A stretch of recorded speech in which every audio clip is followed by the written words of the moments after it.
The truth is simple, but not easy. There is only one right path out of a narcissistic relationship, and that path begins with clarity. For too long, you may have lived in confusion, questioning yourself, doubting your reality, bending over backward just to keep the peace. That fog of self-doubt is not an accident. It is carefully crafted through manipulation, gaslighting, and control. Step one is to call it what it is. Not love, not partnership, but abuse. When you see it for what it is, the fog begins to lift. The second step is boundaries. This is where many people stumble because boundaries feel selfish, harsh, or even cruel when you've been conditioned to give, to fix, to please. But boundaries are not cruelty. They are survival. You cannot walk out of a narcissistic relationship if you are still giving them access to your emotions, your attention, or your energy. Boundaries are the armor that allows you to step forward without being pulled back into the cycle. The third and most important is no contact. It sounds extreme, but manipulation thrives on even the smallest opening.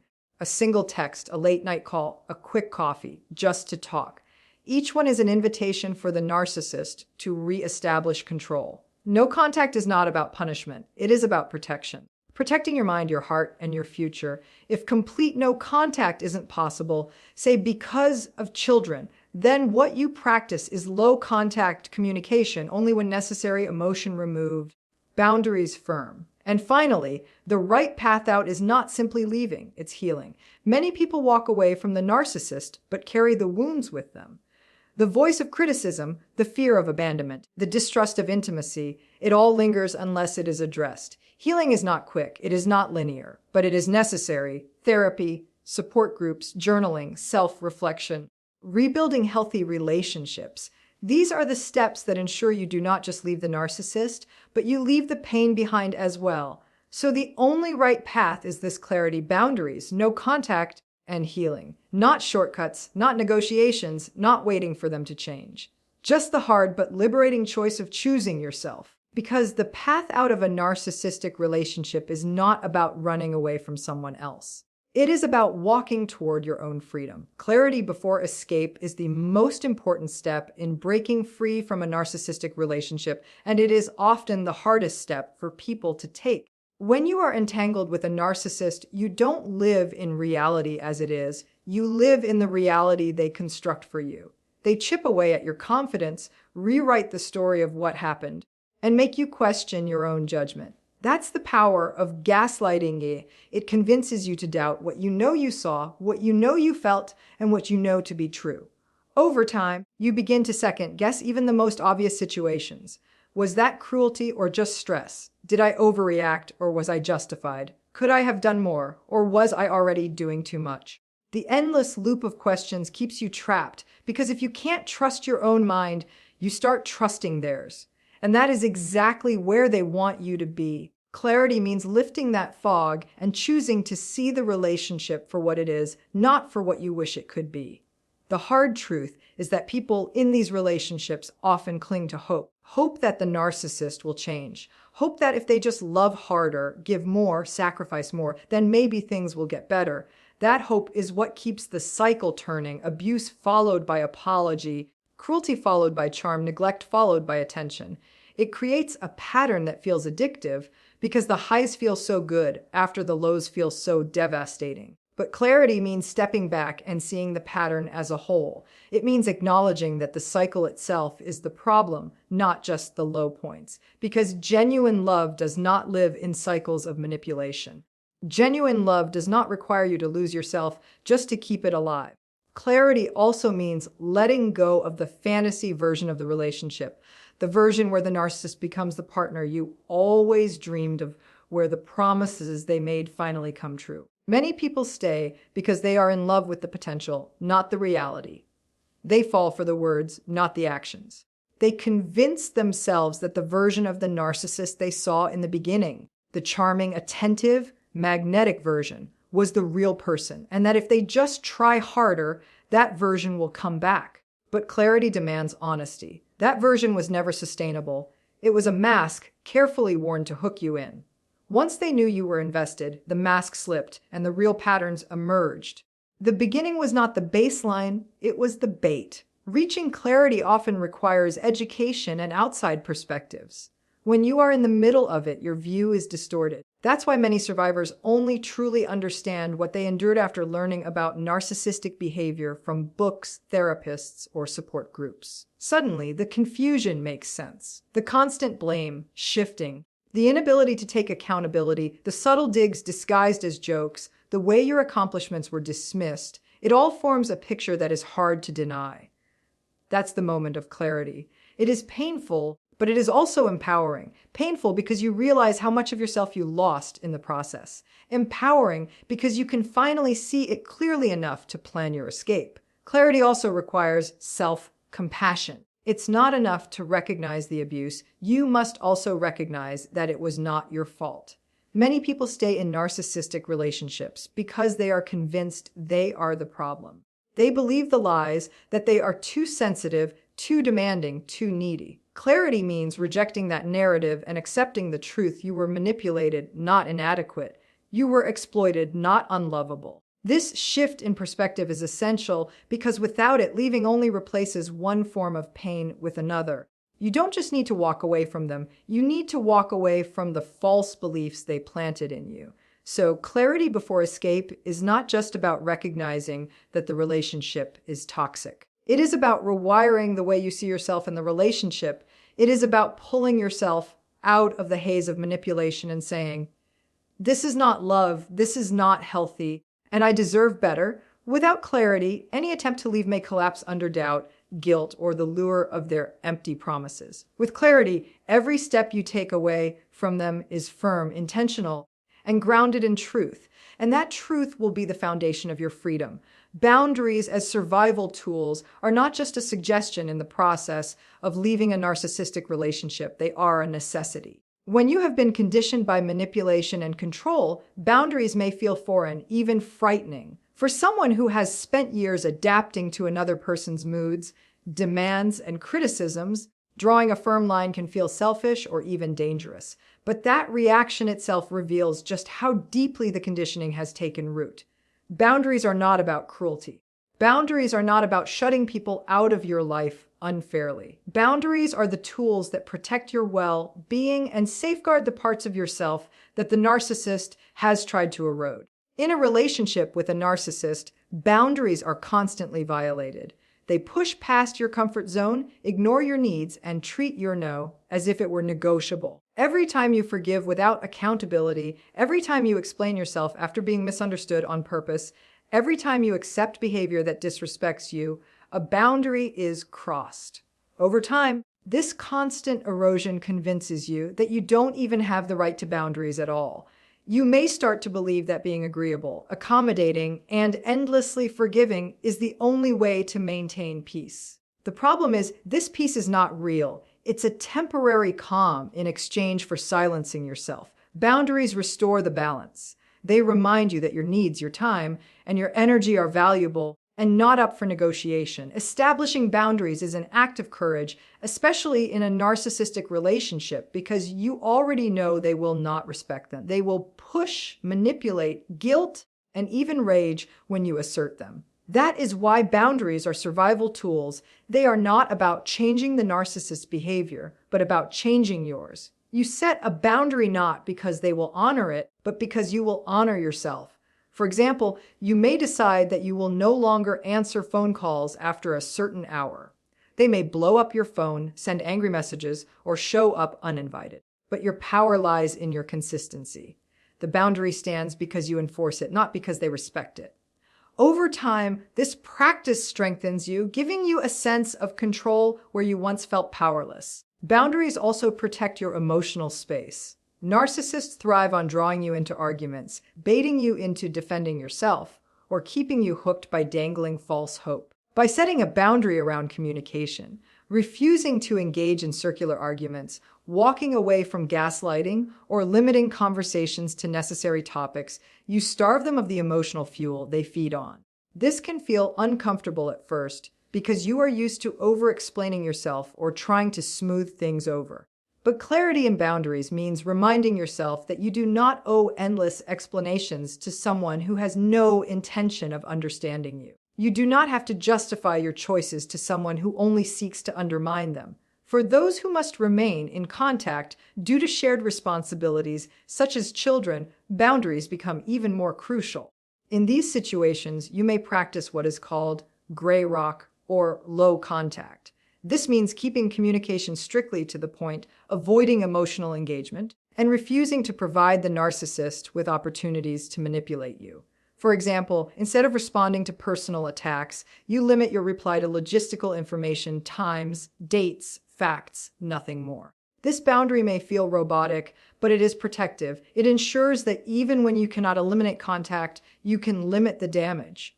What boundaries ultimately do is return you to yourself. In a narcissistic relationship, your identity becomes blurred. You learn to prioritize their needs above your own, to silence your inner voice in order to keep them satisfied. But boundaries create separation. They say, "This is where I end and you begin. This is what I will accept and this is what I will not." In that separation, you rediscover the strength you thought you had lost. You begin to hear your own voice again. Yes, boundaries will be met with resistance. The narcissist will test them, push them, and try to make you feel guilty for having them. They may accuse you of being selfish, cold, or unloving. But the truth is, boundaries are not a lack of love. They are an expression of self-respect. Without them, you cannot heal. Without them, you cannot break free. Every time you hold a boundary, no matter how small, you reclaim a piece of yourself. And those pieces add up. Piece by piece, boundary by boundary, you rebuild the life the narcissist tried to strip from you.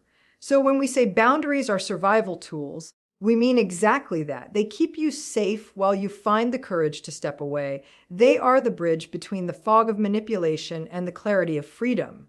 And while the narcissist may never respect them, you must. Because in respecting your boundaries, you are teaching yourself a new truth: your needs matter, your voice matters, and your healing matters.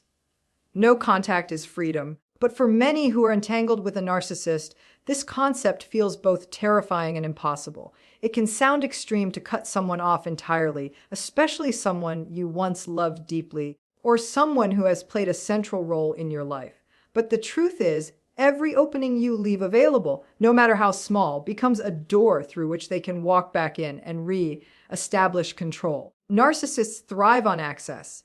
They thrive on being able to reach you when they choose, to pull you back into their orbit with a sudden message, a reminder of the past, or a promise of change. That's why no contact is not about cruelty. It is about liberation. It is the most direct way to reclaim your peace of mind and your sense of self. When you cut off contact, you remove their ability to manipulate you. Every phone call, every late-night text, every unexpected appearance is an opportunity for them to reassert power. They may plead, they may threaten, they may alternate between apologies and insults, but at the root of all of it is one goal: to keep you entangled.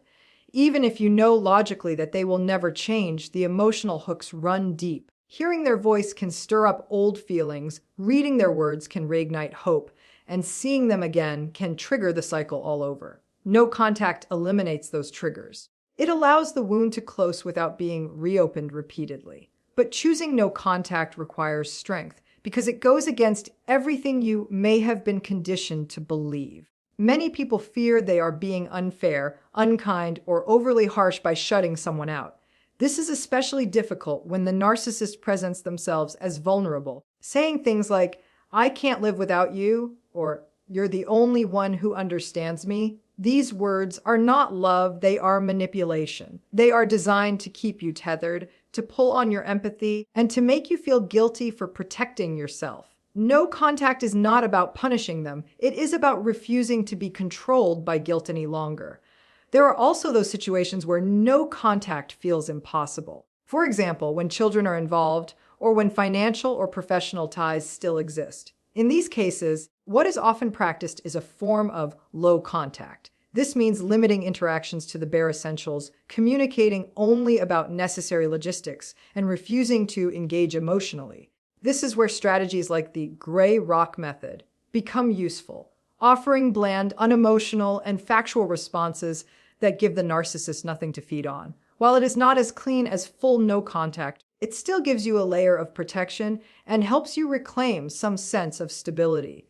It's also important to prepare yourself for what happens after you go no contact. Narcissists often respond with what is called a hoovering phase, attempts to suck you back into the relationship. They may suddenly become charming again, showering you with affection and promises of change. Or they may turn to anger, spreading rumors about you, or trying to provoke a reaction. This is where many people falter, breaking their own boundary by responding, defending themselves, or trying to correct the lies. The key to maintaining no contact is understanding that any response, even a negative one, feeds their need for attention. The most powerful thing you can do is remain silent. Silence starves the narcissist of what they crave most: control over your emotions. No contact is also the gateway to healing. As long as the narcissist has access to you, even in small ways, you remain caught in the cycle of reaction. One day you may feel strong, and the next you may be pulled back into doubt by a single text or call. When you shut that door completely,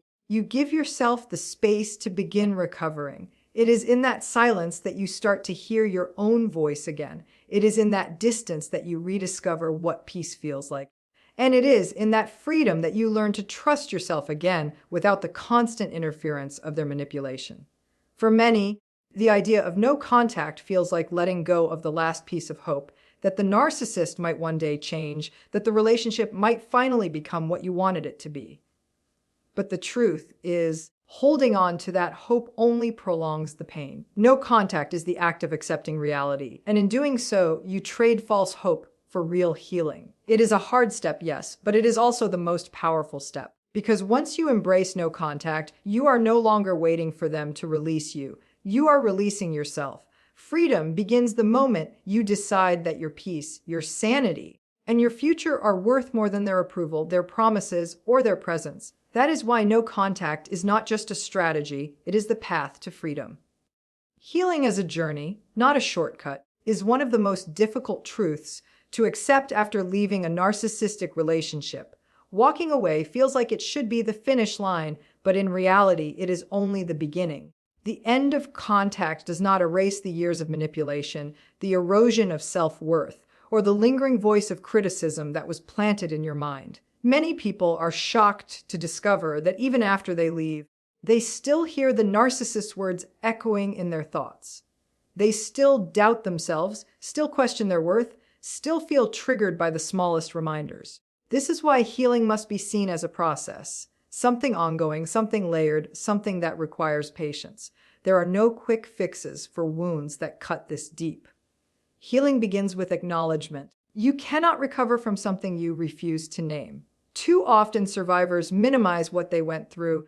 It wasn't that bad, or maybe I was too sensitive. But those phrases are echoes of the narcissist's conditioning. The first stage of healing is giving yourself permission to say, yes, it was abuse. Yes, it hurt me. Yes, it changed me.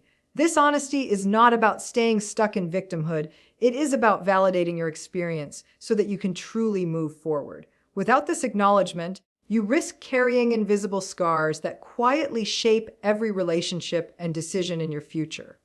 The journey of healing also involves unlearning the false beliefs that were planted in you. Narcissists are experts at rewriting your identity, convincing you that you are too much, not enough, unworthy, unlovable. Over time, you begin to internalize these lies until they feel like your own thoughts. Healing means challenging those internalized messages and replacing them with truth. It means catching yourself in the moment when you think, I'm not good enough, and gently correcting it with, I am worthy, and I do not need to prove my value. This takes practice, and it is not linear. Some days you will feel strong and confident, and other days the old doubts will resurface. That is normal. Healing is not about perfection, it is about progress. Another key part of the journey is rebuilding trust. Trust in others, but even more importantly, trust in yourself. Narcissistic relationships train you to distrust your own instincts. Every time you noticed something was wrong, they convinced you that you were overreacting. Every time you confronted them, they twisted the truth until you doubted your own memory. This gaslighting leaves deep scars, and even after leaving, you may hesitate to trust your judgment. Healing means slowly relearning that your perceptions are valid. It means listening to your intuition and giving it weight. The more you practice trusting yourself in small ways, the stronger that muscle becomes. Community is also vital on this journey. Healing in isolation can feel overwhelming because the narcissist likely left you feeling alone, misunderstood, or invisible. Seeking out therapy, support groups, or trusted friends who truly understand can make a world of difference. In safe spaces, you are reminded that your story is not unique, that others have walked this path, and that freedom and joy are possible again. Sometimes, simply hearing the words, "I believe you," from someone who understands is enough to shift the weight you've been carrying. Healing also involves rediscovering yourself outside of the narcissist's shadow. For so long, your identity was tied to their needs, their moods, their approval. You may have abandoned hobbies, friendships, or goals just to avoid conflict or keep them satisfied. Part of the healing process is exploring what you love again. What brings you peace? What excites you? What makes you feel alive? It can be something as small as reading a book, painting, gardening, or reconnecting with old friends. These acts may seem simple, but they are profound. They are steps toward rebuilding the self that was suppressed. And perhaps most importantly, healing requires patience. You will not wake up one day and feel completely healed. There will be setbacks. Certain songs, places, or situations may trigger memories and emotions you'd have thought you had left behind. On those days, it's easy to feel like you've failed, like you've gone backward. But healing is not a straight line. It is a spiral. You revisit old pain, but each time you return, you bring new strength, new understanding, and new resilience. Every step, even the painful ones, is part of the journey. The truth is, healing from a narcissistic relationship is less about rushing to the finish line and more about learning to live differently. It is about creating a life where you feel safe, valued, and whole. It is about building resilience so that manipulation can no longer take root in your life. It is about becoming so grounded in your worth that you no longer settle for crumbs of affection disguised as love. Leaving was the act of breaking free. Healing is the act of becoming whole again. It cannot be rushed, it cannot be skipped, and it cannot be done for you. But with patience, self-compassion, and persistence, it is absolutely possible. The journey may be long, but every step you take is a step toward a life that is truly your own.